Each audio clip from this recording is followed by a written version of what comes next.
Good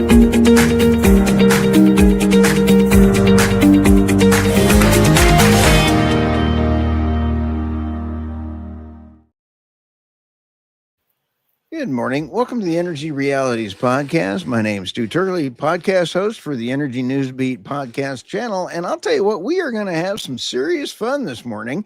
And let me introduce the panel this morning. From Bulgaria, we have not only just a Irina Slav, we have the Irina Slav. How are you this morning? Thanks, Stu. I'm fine, thank you. It's summer, but it's not too hot, so I'm really happy. I like that. And how's your cat doing? Cat's fine. He's sleeping after spending a few hours outside and getting hot eventually and tired. So it's pretty perfect here right now. I'm appreciating it. Very cool. And then we have the Dr. Nemeth. How are you? I'm doing well, thank you. It's a moderately warm day in Britain, but it was raining this morning, and we were told we were going to have 30-degree temperatures on the weekend, and it went up to 20. So cool. And so now they're saying it's going to be 30 next weekend. So I guess they're just going to keep rolling out those 30-degree headlines until maybe it sticks. I don't know. That's what they do here, by the way. Isn't that? That's interesting. Yeah. The map stays glowing red regardless of what glowing red is like some nuclear reaction or something. It's amazing how those maps have changed over the years. And then we have the David Blackmon. How are you, Mr. Blackmon?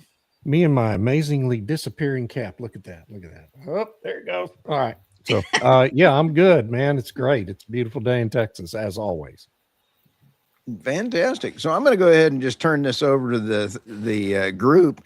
And we have a memo of understanding that doesn't mean a thing in the Strait of Hormuz. And I really think that the world is now changing to a reality that energy security starts at home. And I think people are starting to really look at more projects away from the Strait of Hormuz. What are you all thinking?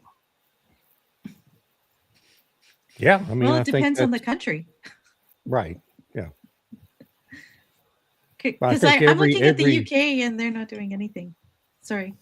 Oh, yes. Well, but I think every Persian Gulf country is working on an alternative route to the Strait of Hormuz. I think this is the big strategic mistake that Iran has made in all of this is when you leverage that choke point the way they've done it, that just creates a rush by the countries that rely on that choke point to find alternatives to it. And I think within 3 years, every one of those countries in the Persian Gulf that today is reliant on the Strait of Hormuz no longer will be.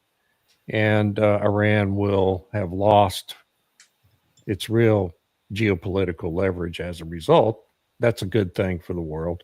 If there has to be, if there is a positive outcome to all of this, that would be it. We just end Iran's ability to control that choke point.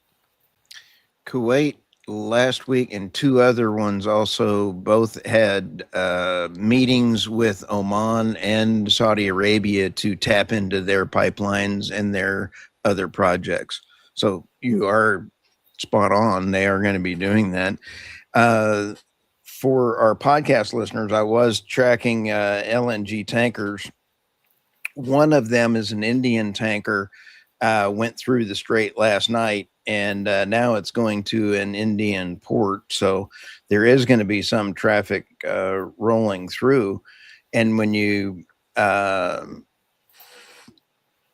are dreadful. Not sure what that means. I don't know if we're having some technical issues going out or what, but anyway, everything sounds fine to me. And so, Irina, what do you think this means for Europe? Oh, what an interesting question, Stu. Thank you.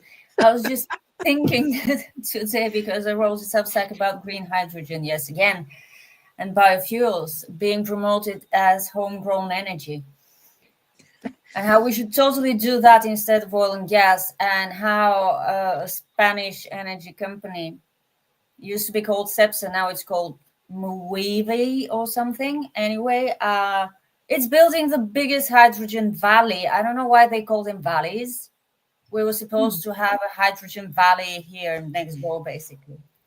Why valleys? I have no idea. So it's building the biggest green hydrogen valley in the price tag of €1 billion. And lo and behold, this same company did a report that says that green hydrogen and second generation biofuels could reduce Europe's dependence on imported energy from over 50% to just 24 or 28% or something by 2040.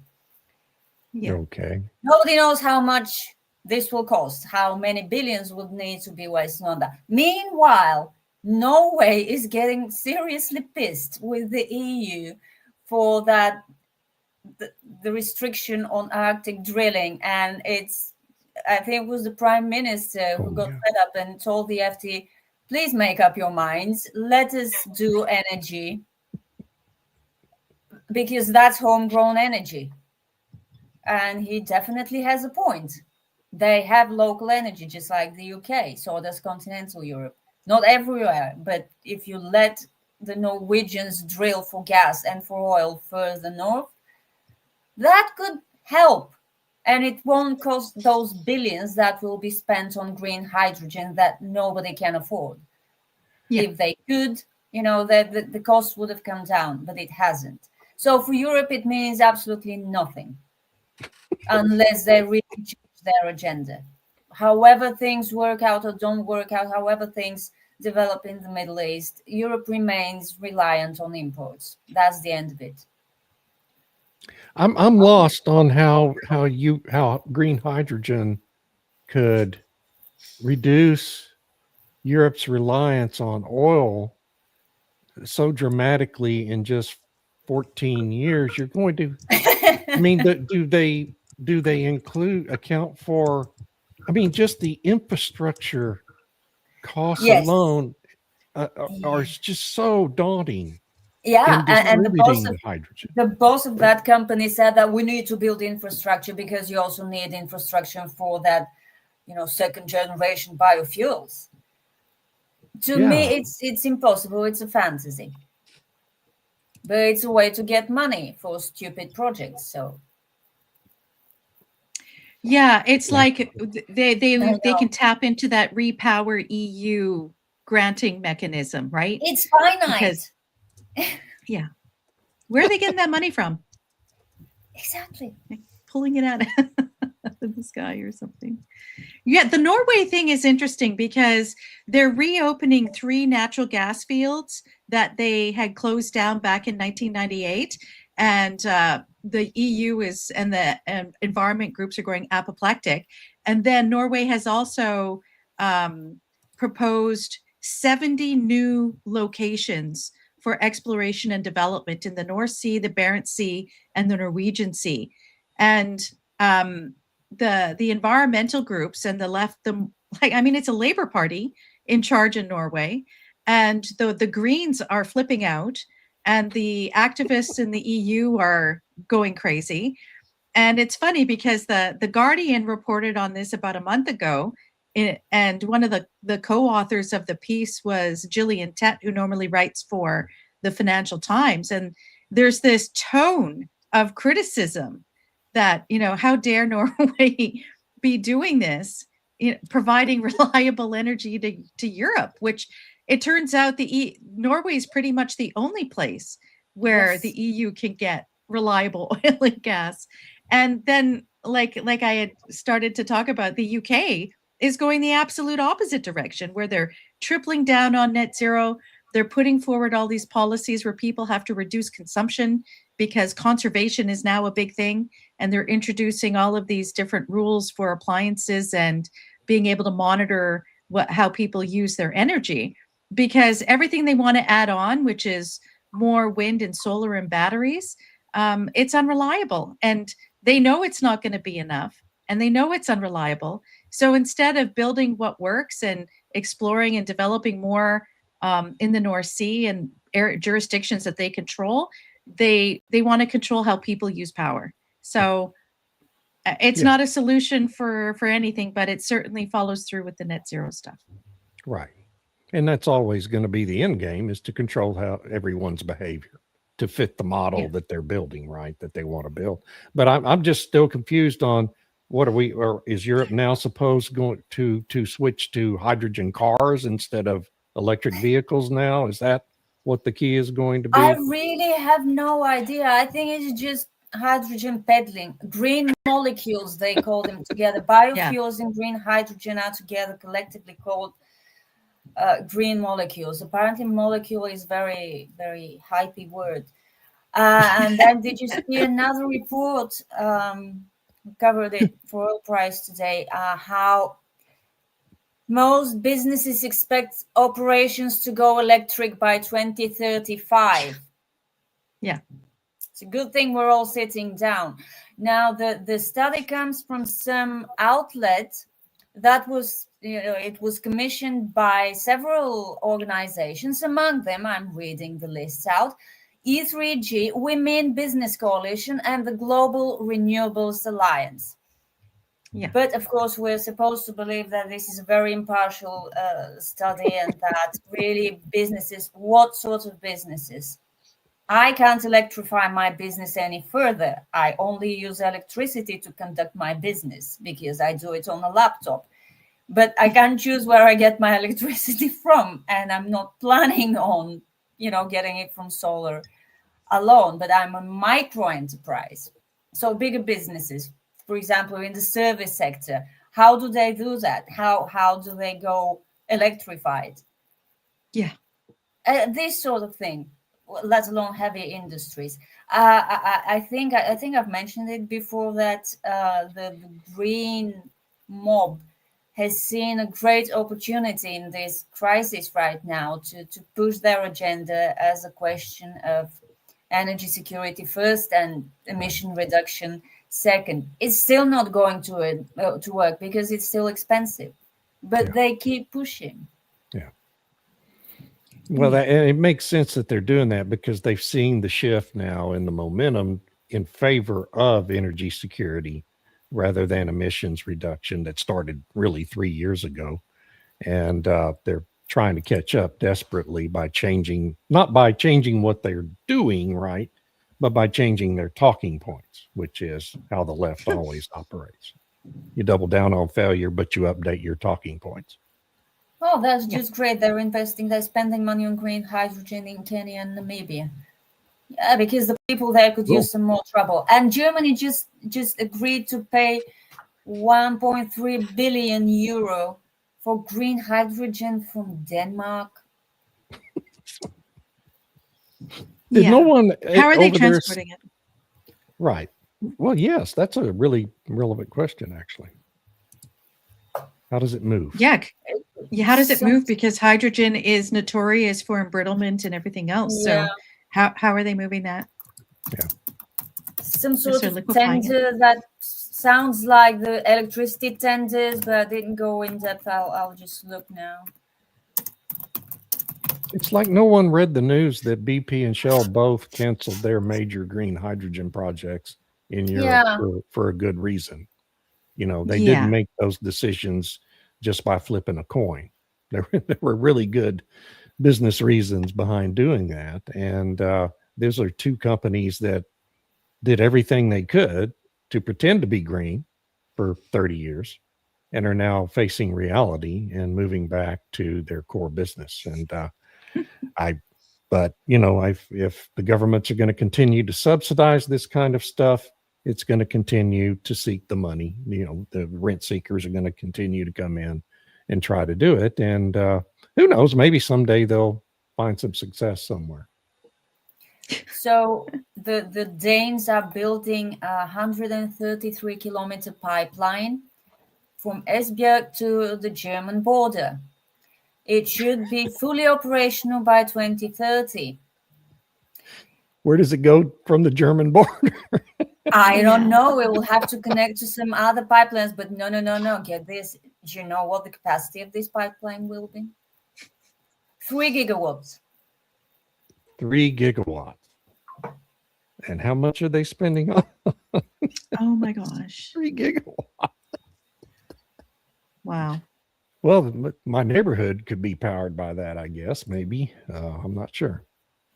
Yeah. Is it for industry? Is it meant for electrical production? Like, I'm confused on what they want to use it for. Reading the overview by Google's AI. Danish green hydrogen projects that will feed directly into the German market. How? Okay. Sure. I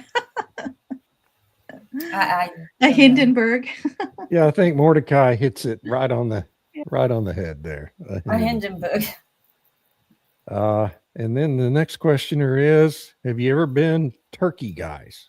No, but I Maybe live next door to Turkey, so close To enough. Turkey. Yeah, I think maybe is that question. Well, And no, I have not. Does the last name Turley, Turley, count since I'm almost a turkey? Just No, but one letter speaking of away, Turkey, Stu. Turkey is doing things right. Turkey is exploring gas overseas. Turkey has pipelines. Turkey wants Yes. to be an international regional gas hub. They don't care about emissions. Yeah. Nope. Same with Syria. And then I heard that Israel wants to have some pipeline network come through Gaza to the Mediterranean to export to the European Union. So there's these competing interests in that sort of Middle Eastern, Near East jurisdictions that are looking to be those pipeline hubs, which will be very interesting. You know, in order to bypass some of the sea routes, they want to do these overland ones. So that should be interesting if they can actually get it off the ground and make it happen. Because quite often with these types of pipelines, there's lots of talk and then nothing gets built. So, But when, the thing about that too, though, is that once the decision is made to build the pipelines on the Arabian Peninsula, those damn pipelines get built in a big hurry. yeah. Yeah, the UAE is doubling the capacity of its big pipeline to the Arab Sea in a year. Yeah, the Gulf of Oman. The Gulf of Oman, excuse me, in a year, 1 year. Whereas in America, you couldn't get the environmental impact study done in a year or for sure. 3 years. And Yeah. And so, they do hem and haw a lot, and there's a lot of negotiations involved. But when they decide to build the projects, they go fast. And people, I think, underestimate how fast it can happen over there because they just don't have we say they don't care about emissions. They don't have the permitting restrictions that Yes. we do in the Western world. And that's not always a bad thing. Why does it take years to do an environmental assessment? Well, I can guess what the answer is, but Lawsuits. Yeah. Lawsuits. oh, Abuse of the court system by the left-wing activist groups that are funded in part by China. I thought it was more a question of not enough people to actually go and do the assessment, like physically. Oh my gosh. Oh, no, there's armies of people. Yeah, it's a whole armies. cottage industry. And then you have to consult with every single stakeholder that might have an interest in what's happening. Yeah. I don't know what the rules are in the United States, if they're as loose as in Canada now, where they had people from all over the world expressing how they don't want a pipeline built. I was like, why are you even involved in that conversation? It's not for you. But then saying that because it'll be exported globally, it will impact global emissions, and therefore they have an interest in speaking out against it. We just have people voting from all over the world in our elections, so it doesn't really matter. Certainly, mail-in ballots all over the place. Can I just talk a little bit about Africa, because the issue with Iran has opened up not just issues about oil and natural gas, but fertilizers. And partly it's because so many countries had just sort of offshored their own fertilizer production to these regions where they don't have the same kinds of net zero policies that hold things back. But one of the things that had happened back in 2024 is that Nigeria had signed a gas sale and purchase agreement to build a petrochemical facility, and they're supposed to have their kind of final financial approval this year. But that facility will also be producing fertilizer. And now some people are saying that this fertilizer is absolutely necessary in Africa, which is true. And I wonder if it will also be exported to the EU instead of just helping the African farmers. What do you all think? Wow, if they pay a premium, probably. They need fertilizer.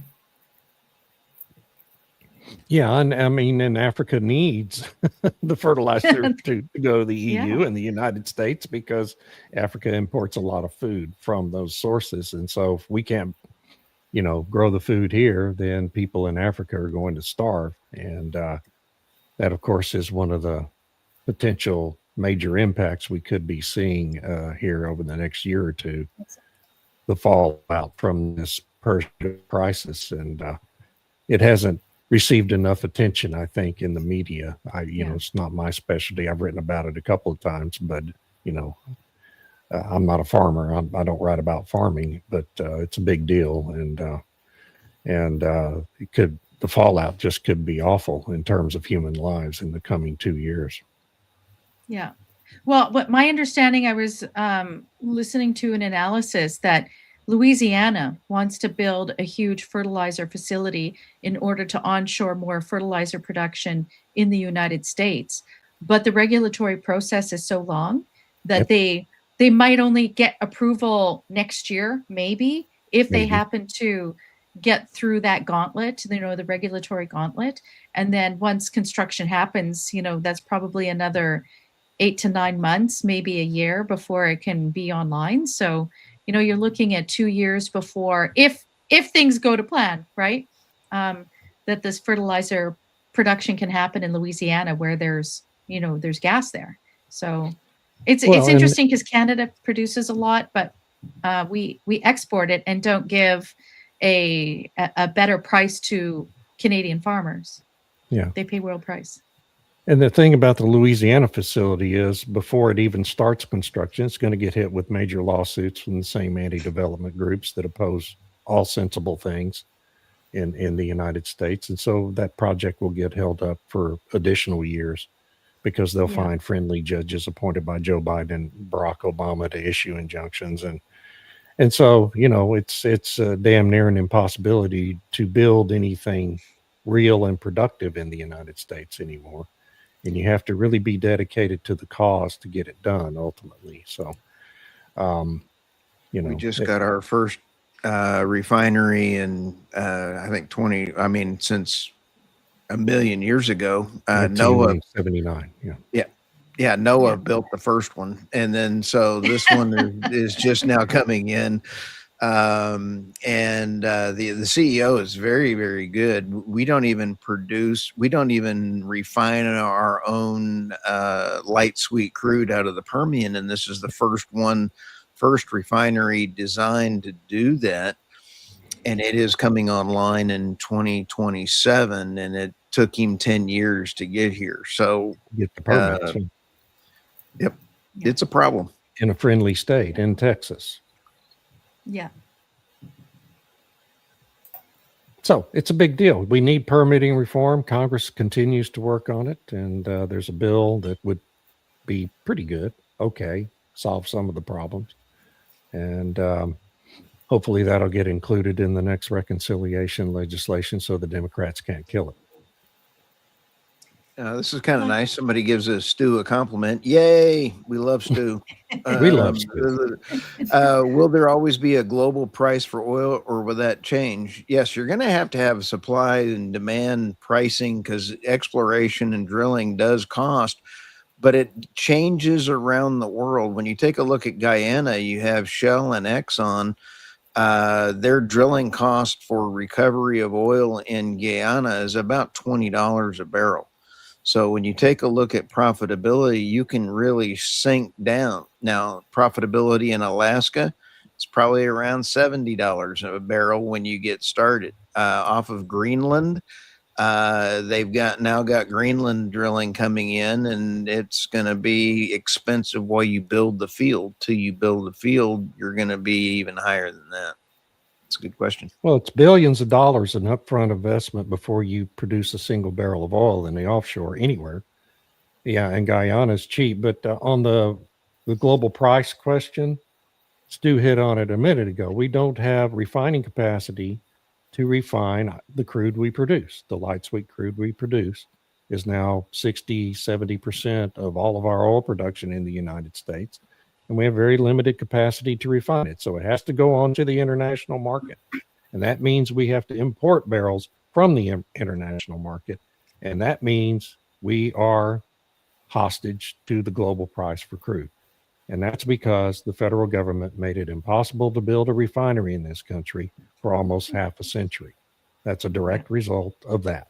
And so, people want to accuse the industry of price gouging. In reality, you are being price gouged by your member of Congress, and you ought to be telling them that. That's I my still rant. think there's going to be some new technology coming around the corner, changing things. And I really think coal to gasoline and diesel and jet fuel will become a thing in the future. There's a lot of coal out there, and it's be cheaper to get than drilling for oil in some areas. So I Isn't also it think amazing? We've had coal to gas technology for a century and have never really exploited it in the United States or anywhere else, really, to scale. Well, except for Germany during the war. Yeah, during the it's war. expensive, right? If you have access to oil and a refinery, that's cheaper than coal gasification. Mm-hmm. So ultimately, I think China's doing something in that area right now. Sure, China has just gigantic coal resources, just unimaginably huge, and so that makes a lot of sense. What about India? I wasn't an issue last week that one of the India's tankers got hit or something, but they've been cooperating regarding the Straits of, is it Malacca?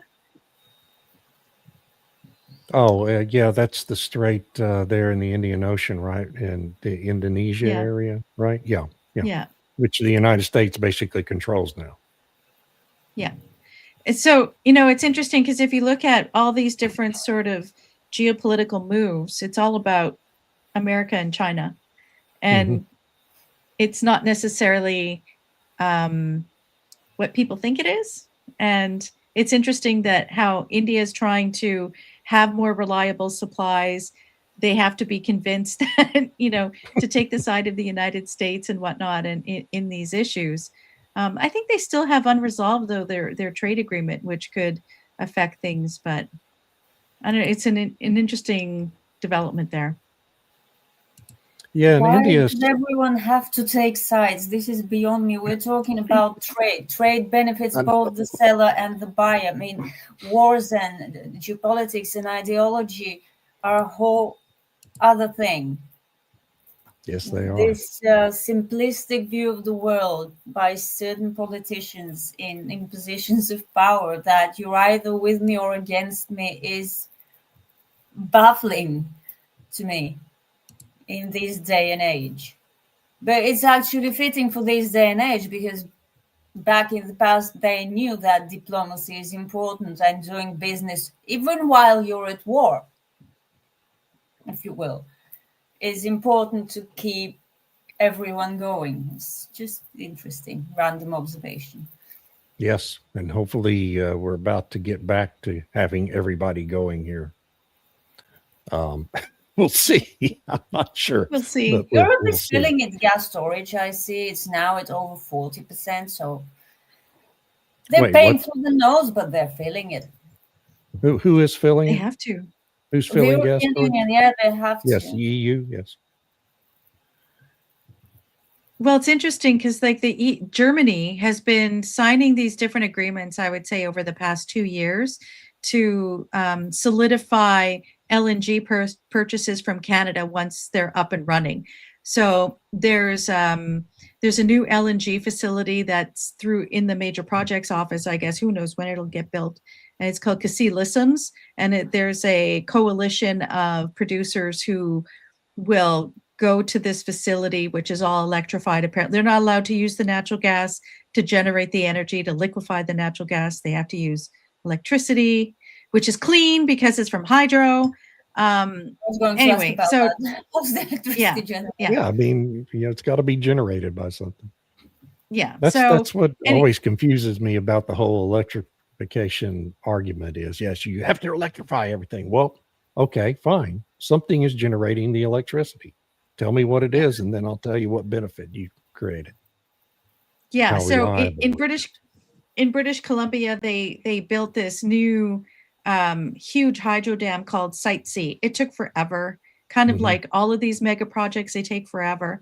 And I believe they're already oversubscribed on who wants to use that clean energy. And now they're like, oh, gee, we should put up windmills in British Columbia. I mean, it's a beautiful province full of mountains, and they want to cover it now with windmills. And, there's limits to how much hydro they can do just because of the environmental damage. There's the rivers go north-south and whatnot. And so now they're oversubscribed with electricity. But this LNG facility, it hasn't been built yet. And Germany has now signed at least 2 contracts from different utilities to purchase that natural gas. And, they had been negotiating these deals privately. And then Mark Carney comes along and wants to take credit. Oh, look, we signed a deal. It's like, you've been negotiating that. The companies have been negotiating it, and somehow he wants to take credit. So that's an interesting thing where Germany is looking to purchase natural gas wherever it can. And this Canadian stuff will have to run through either the Panama Canal, or it'll have to go south or around the tip of South America and then around to Germany. Ooh, that's far away. Trip. That's a long trip. But there's rumors that they're going to be further developing natural gas on the east coast of Canada, which there used to be a lot off of Nova Scotia. It produced for about 20 years. That was like an Exxon Sable Island fields, but now they're looking to build out more, and that potentially that makes more sense to go to Europe than stuff from the West Coast. But then there was a recent Reuters report that said European buyers are getting, not as cool about long-term supply deals for US LNG. Just a few days ago. Didn't read the whole report, but the headline caught my attention because you were all about long-term supply deals just a couple of years ago. Now they don't want those again. Yeah, and that's a problem for Europe, right? Because I mean, that just means the US LNG is going to start going back to Asia again. It already is, and so good. Yeah, so Asia needs it. Well, they do, and maybe Europe doesn't. Maybe this green hydrogen thing will work out. Yeah, we won't need it anymore. Hey, we can always fantasize. All I want to say is Tiger Tony asked the question of the day: is that actor who plays Frasier top left? That's you, Stu. Did you play Frasier? Frasier Crane? No, I actually played Kramer, not Kramer on Seinfeld. You do look a little like Kelsey Grammer. Well, he's I don't have his money. Good-looking man too, isn't he? There you go. Yes. I think we are deleting him, and bye. Oh, whoops! And then Tiger Tony went off the reservation there. Oh well, too bad. Yeah, no, he put some other things out there. So if you're going to make comments relating to energy, please keep them on energy related as opposed to Tony. Anyway. Well, that was methane related, wasn't it? The last one was, yeah. Yeah, it was. And when things are related to methane, we have a rule around here. It needs to be called the Jerry Nadler effect. So. Oh, that's funny. Good morning So- to Andre, who is from Brazil. Nice to see you, Andre. Thank you for joining us. Anyway, sorry, Tammy, go ahead. Oh, that's okay. I can't remember what I was going to say now. Oh, Oh, the rig counts. The rig counts. That's what it Rig was. count. Because I was Yeah. looking at the Baker Hughes rig counts this morning. And what's interesting is that the US is at 562, which is down 1 from last month or something, but up 7 from last year. And Canada is like at 180, which is up 42 from last year, up 11 from last month. So things are happening in North America. Internationally, they're down by 3. And so but it's yeah, Canada's that- rig yeah. count is going crazy here over the past few months. And is that I think I asked this last week and now I've forgotten the answer, Tammy. Is that oil sands related or is it shale related? Shale related. In the Montney Basin. Yeah, I think so. Is I think that it's where up the rigs are in being that corner. activated? Okay. Yeah, I think so, but I'm not sure. This is a huge question across the world, and I think, is there a solution to the data centers and keeping energy costs low? Are you seeing a lot of rising electrical bills? And let me just say something real quick, and then I want to open it up because I want to hear what the European and UK and look at this is. Bloomberg about 4 or 5 months ago wrote an article that there was a 200% increase back east because there's a lot of government data centers that were being installed, and it was the consumers were being charged for the additional power lines and transmission lines, and then everybody started blaming data centers, and it's caused a lot of problems going around there. Texas has got a growth of that, but now Governor Abbott has said if you're not going to increase consumer rates due to a data center. Not all states are that way. How are data centers being handled in either the EU or the UK? Y'all have In the the same UK, issues? in the UK, the Department of Energy, Security and Net Zero, the National Energy System Operator, National Grid, and all those, they're actively supporting the grid connections of data centers, where they're prioritizing them as critical national infrastructure. There's AI growth zones, but there's no provision like Trump's executive order where they're supposed to bring their own energy or whatever. They're just they're being put on the grid, and the UK doesn't have enough electricity to do what they think that the data centers will do. So I don't know what that's going to be. So I don't know, because they're doubling down on net zero and pushing the wind and solar and batteries everywhere. So I'm really not sure where they're going to get that energy from. Maybe the new Hinkley Point C nuclear power plant will be, maybe that'll go towards the AI. I don't know. How is this going? Is it nearing completion, Hinkley Point? It's getting further along, but Natural England keeps protesting their provisions for looking after some fish. And what's interesting is that Natural England, which is this government body that's supposed to go through and make sure that wildlife isn't affected by different developments and so on, the head of it has a huge conflict of interest because he used to be the head of UK Greenpeace, who lobbied against Hinkley Point C 15, 20 years ago. Now he's in charge of Natural England and keeps bringing these cases against, you have to protect this fish from the water that's used to cool and all that. And so the company has put all these protective measures in, and every time they meet a requirement, something new gets put up. They move the goalposts. So they're working. I don't know when they're actually going to connect it because Natural England keeps doing this stuff. Yeah, the salt marsh. Yeah, exactly. It's stupid. So That's Britain. They have someone with a clear conflict of interest, the head of an organization, protesting, trying to shut down a nuclear power plant. They protested the creation of 20 years ago. Unbelievable. It was just great. So I'm starting to get the feeling that the UK will wake up when the lights go out, Spain style, or even I was worse. going to say it happened to Spain. Yeah. Well, AI is this ambition in the UK and in the EU, and they're not thinking with such expensive electricity already, you're adding a considerable consumers. Which How they'll are you gonna then justify say the it's our fault for using energy incorrectly. So now, they want to roll out all these different things to control how much energy people use.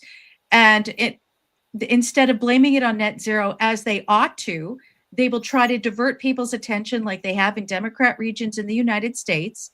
They'll blame it on the data centers, where it's like, well, no, it's your stupid net zero policies that have undermined the grid, have made it unreliable. You're not planning to put more reliable energy on the grid. You're shutting down stuff you shouldn't be. And then people will blame data centers. Yeah. So they become the new boogeyman of the left. Yeah. And well, they're the not data exactly center innocent to me. I'm sorry. As in, they do consume considerable amounts of electricity. Sure they do. Yeah, absolutely. That's why they need to bring their own power. That's a very good idea. That's actually one of the best ideas in Yeah. energy. But I think in the UK and Europe, what kind of power will that be? Exactly. Because you're not, Right. if you're phasing out emissions, can you bring natural gas power, which is reliable? Can you run a bunch of generators that emit, even though they're not connected to the grid, and they're just there to power the data center? I don't know. Probably not. Yeah, the data center industry's got an enormous PR problem. It's the fracking, the new fracking. It's the new boogeyman related to energy. They're using exactly the same tactics, exactly the same narratives that they used against the fracking business 15 years ago in the United States. And the data center industry was too slow catching on, and now they're getting banned, not just by localities, but entire states now in the United States. We've got a situation today where virtually all of the permitted data centers now exist in just 6 different states, mainly in Texas and Virginia. But the communists that are now in charge of the Virginia government are going to put an end to all of that. So there will be virtually no more expansion of data centers in Virginia. It's all going to end up getting concentrated in Texas. And that was why we saw Governor Abbott last week wake up finally and say, oh, guess what? You want to build a data center in Texas, you need to bring your own power capacity with you. And that was a law that was actually passed by the legislature 2 years ago or last year, but hasn't really been effectively enforced yet. Now it's going to be effectively enforced.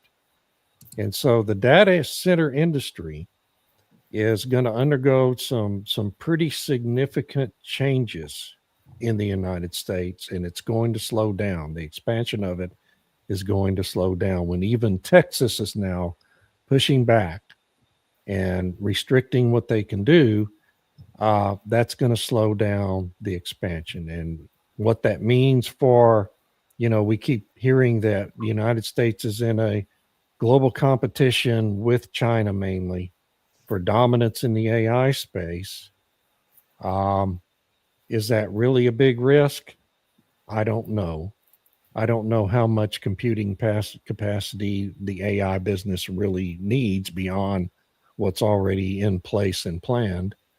But it's a national issue and it's an international issue at this point, that not just the national governments, but international bodies are going to have to grapple with. And the people in the data center business, man, they are woefully unprepared for this fight. And they're way behind and they're losing. And it's going to be really hard for them to catch up. I'm not sure slowing down is a bad thing. I think this industry has been growing extremely fast, and that's not healthy for the industry itself. I mean, all these billions being pledged lended, borrowed. Yeah. It's very analogous. And I look back on history a lot of the oil and gas business. And I know I'm US centric and I'll make this as brief as I can, but there's so many analogies to what's happening in the data center space today, to what happened with the East Texas field near Kilgore, Texas in the 1930s in Texas. It was the first gigantic oil field discovered in Texas. And when you watch the evolution of all this, it's so analogous to what happened in the East Texas field. And I'll just leave it at that. We learn nothing from history. Right. Yeah. We just repeat it over and over and over. It's also and even go ahead, Stu. It's also kind of like Kern County in California. Kern County used to be one of the biggest oil producers in the United States, and they've shut it down. Yeah. I think they've had 2 permits this year, and you can't do new wells without permits. And so, oops. But wait, Gavin Newsom said he was going to issue 2,000 permits. What happened? Oh, He wouldn't yeah. lie to us, would he? Announcements. You bet. Yeah. I'd love to do my Gavin Newsom impersonation, but I don't have the hair, but I can move like him. So You got to do the hands. oh yeah, sorry.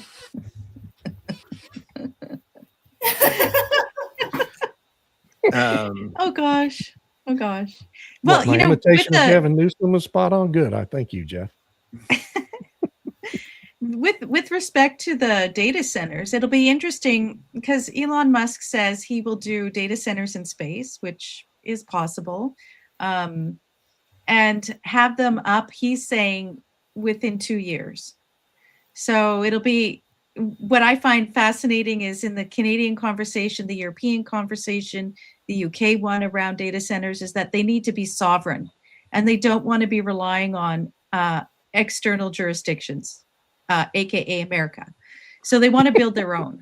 But, are they going to put stuff in space too? They certainly wouldn't use Elon Musk's data centers, I'm sure, because apparently he's someone they're queuing everyone should hate, which was appalling last week. Yeah. Both the Financial Times and the Globe and Mail in Canada just had some really appalling articles. But he's a guy who's got vision, and he makes these statements and people are like, oh, you're crazy, I don't think so, and then he does it. So yes, exactly. They should learn by now. He does what he says later than he says, but he does it. I think one of the funny things is Herr Starmer or Keir Starmer or Starmer trying to quash a post that he did not like on X is causing a lot of the problem because he can't censor X. Yeah. So he wants to block and ban it. They're banning all social media for kids under 16. All of it. Today. Yeah. How are they going to do it? With age verification? I don't know. I'll just point out that's what communist regime would do. Yeah. That's and if you look at the camel's list nose under of the tent. Yeah. Well, they are pretty totalitarian. Yeah. Yeah. And on the whole data centers in space thing, there's a far better chance that Elon Musk will succeed in operating data centers in space than the green hydrogen industry will displace 30% of Europe's oil use in the next 15 years. Okay. A lot better odds. Much better bet on Elon Musk. Face verification. That's what? Sounds horrible. So you have to take a picture, a video or something. They do this all the time with banking here. So if you are trying to do some banking, they want you to, about every couple days, if you're doing transactions or whatever, you have to take a video of you saying something that they send you, as well as a picture. And so it's unfathomable. And then complain. And then they'll push a digital ID, I'm sure. So, of course, yes, yeah. Boy, but see, this is why they need the data centers to be able to monitor and track and enforce all this. And so, this is the irony I've talked about for a long time: is that in the UK, for example, their grid is in trouble. They're not building enough reliable energy. And so they have to be able to have software and AI monitor what they're creating, virtual power plants, to monitor what everybody's doing so that they can streamline the grid or whatever. But in order to do that, you need these data centers that take up way more energy than individuals do in a household. And so it becomes this huge irony where you have these, in order to monitor your unreliable stuff, you have to put more stuff on the grid that draws more power. And pushes prices further up. Yeah. Irony is the best word to describe this whole transition business. Transition. Transition, yeah. Yeah, because I mean, the UK has so much coal; they could do so much with coal, and they don't even want to think about it. It's like, oh well, the coal fields are flooded, the mines are flooded. There's nothing we can really do. But yet they'll import coal from who knows where to do stuff for steel because they don't have enough coal for making steel. But apparently they're just going to recycle steel all the time now in order to make these electric arc furnaces work. And so clearly defense isn't an issue, because Ed Miliband would not give up any of his budget in order to build up the UK's defense. And that's why the defense minister resigned last week. Oh, that's why he resigned. One of the reasons. Because the energy transition is more important, of course. Yeah, net zero. Net zero is more important than defense. Considering you have of 7 destroyers, 1 was working. Oh yeah. Well, it didn't really work though. It had to go back into dry dock, didn't it? Yeah, probably. I don't know. My son follows Mark Felton Productions, and he's been very critical. He's like this historian, and he's got a great channel on YouTube where he talks about the UK's past capabilities in the context of today and how poor it is. But it's been a long time coming. It's such a pity. Yeah. Since the UK quit, or there you go. Andrew Monfort of Net Zero Watch defended the possible need for new coal in the UK as the order book for gas turbines and long lead times for nuclear. Yeah, but it's a pity they blew up their coal power plants. So good luck trying to build another one. And Stu, you were going to this one? The UK quit coal, can we use saying carrying coal to Newcastle? And then the next one, Starmer is making Chamberlain look good. Nice. Yeah. And depending the outcome of the by-election this week, there's this other guy wants to challenge Starmer to be the new leader of the party. Wait, there's more elections in the UK this week? Yeah, by-election. Explain by-election to us. So when a member of parliament resigns or whatever, then that seat is open for a new person, and they have a by-election. So it's like this one place has to be elected. Yeah, so they re-elect whoever for that to represent that riding. And so this guy named Andy Burnham, who was the mayor of Manchester, I think, I can't remember. He had left the Labour Party because he'd had a falling out with people. And then he went to run the city. And so then he's like, I can do better than Starmer. And so then he got this guy to resign his seat so that he could run.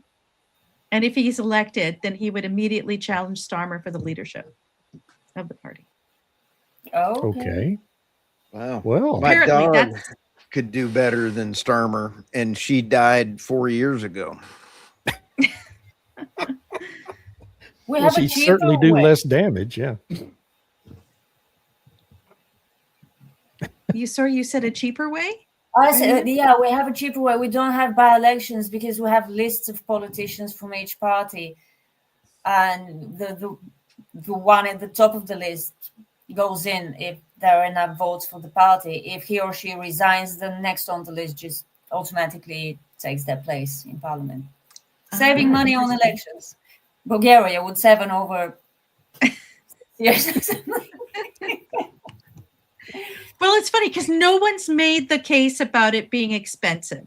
Like whenever there's a by-election in Canada and it looks like a conservative's going to win or something, they will always come out, oh, the cost of this is crazy. But there's been nothing here on that. It's just like, yeah, Reform and Restore should get together and otherwise they're going to split the vote and so on and so forth. So we'll see what actually happens. Should be interesting. It's not politically correct to complain about the cost of anything anymore where government's concerned. Nobody in America talks that's the Republicans. That's a completely lost concept, and it never was a concept for the Democrats. So it just, no one even talks about it anymore. Yeah. Yeah. I like it. It's in the UK, in Canada, there's all these announcements for spending. Nobody knows where the money's going to come from. But in the UK, whenever they don't want to do something, they say, we have a black hole in the finances. And so we have to increase your taxes. But yet they spend money on other stuff that you're like, well, you're nationalizing this, you're nationalizing that. Where's that money coming from? You have money for that, but you have to raise taxes because there's a black hole? Yeah. I don't know. It's all about it depends. Yeah, it does. It really So they're does. actually quite good at managing money as long as they manage it into one direction only. Well, I'm joking, of course. They're horrible at managing money. Well, I'm still waiting for Bulgaria to get in trouble for cutting off the So am I. financing Let's of not give them Ukraine. any ideas. I'll let you know if we do get into trouble. We probably will, but they have bigger problems right now. What's the conventional wisdom in Ukraine, by the way? Things seem to be happening in the conflict over there. That leads me to think maybe that's going to come to some resolution soon. I don't know. Zelensky just asked for that? another $20 billion from the EU, so that's where we're at. And he's being a special guest at the G7 this week, invited by France, well, of course, right? Of course. The usual. Yes. This is what bothers me. I'm sure we'll talk about G7 next week. But so it's the G7, but they keep inviting all these other countries, most of whom are part of the G20, which they have their own meetings. So why are they showing up at the G7? Is it time to just get rid of it and stick with the G20? No, he goes I don't everywhere. understand. He's everywhere. He's like the longest He's the mascot performer in the world. I mean, he hasn't stopped going around the world for 2 years at least. So of course he's going to be at the G7 with cap in hand. I need more money. I need another. Greta house. Thunberg is no longer available. She's off on other matters now, so they can. Yeah, she lost Gaza, Cuba, which is the next. Oh, one. is she doing Cuba now too? Yeah, she's a professional activist, so that makes sense. But why is she no longer doing net zero? She was the face of the transition. So sad. I know. She was. I know. But see, the transition is part of all these other things. Whether it's the Gaza thing, the communist thing, of course. It's all part of that progressive international, socialist international, in order to bring about the revolution globally. And net zero was the big sort of umbrella for a long time. And then there's these other, I would say, points that they could try to build up anger and fear and whatever. It's whatever you think you can use. Because people started to get tired of the net zero talk. Right. You need to do more all the time. Yeah, I get it. Diversification of fears. Yeah, exactly. So people get angry about Gaza, so you jump on that bandwagon. Then people are upset about Venezuela and Cuba, so you jump on that bandwagon. You get them all riled up, and then you can pivot back to net zero once it's hot in summer or something. It's fixing to get that way. It's going to be hot here soon. Yeah. Big El Nino. It's always something. Well, I think we're done, Stu. You're the host. I think so. How did everybody find you, Irina? I'm Irina Substack. Irina Slav on Energy on Substack. Sorry.